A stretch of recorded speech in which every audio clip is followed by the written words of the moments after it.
1 वाटी गूळ घ्यायचा, त्यामध्ये त्याच वाटीने पाऊण वाटी पाणी घालायचं. गूळ चांगला विरघळून घ्यायचा. नंतर हे गुळाचं पाणी गाळून घ्यायचं.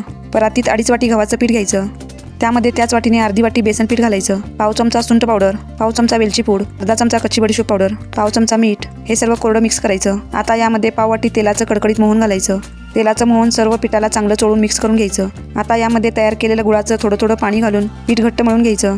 मळलेलं पीठ 15 ते 20 मिनिटं झाकून ठेवायचं. 20 मिनिटांनी या पिठातील एक मोठा गोळा घेऊन थोडा लाटून घ्यायचा. नंतर वरून खसखस लावून पुन्हा लाटून घ्यायचं. अशा पद्धतीने चपातीपेक्षा थोडं जाडच लाटायचं. शेवटी चॅनलला सबस्क्राईब करायला विसरू नका. आता हे कापणीच्या आकारामध्ये कापून घ्यायचं. अशा पद्धतीने संपूर्ण कापण्या कापून झाल्यानंतर गॅसवर कढई ठेवून तेल गरम व्हायला ठेवायचं. तेल चांगलं तापल्यावर अशा प्रकारे एक एक कापण्या सोडून कापण्या बिस्किट रंगावर आलटून पलटून तळून घ्यायच्या. तयार झाल्या आहेत आषाढ स्पेशल गव्हाच्या पिठाच्या खुसखुशीत कापण्या.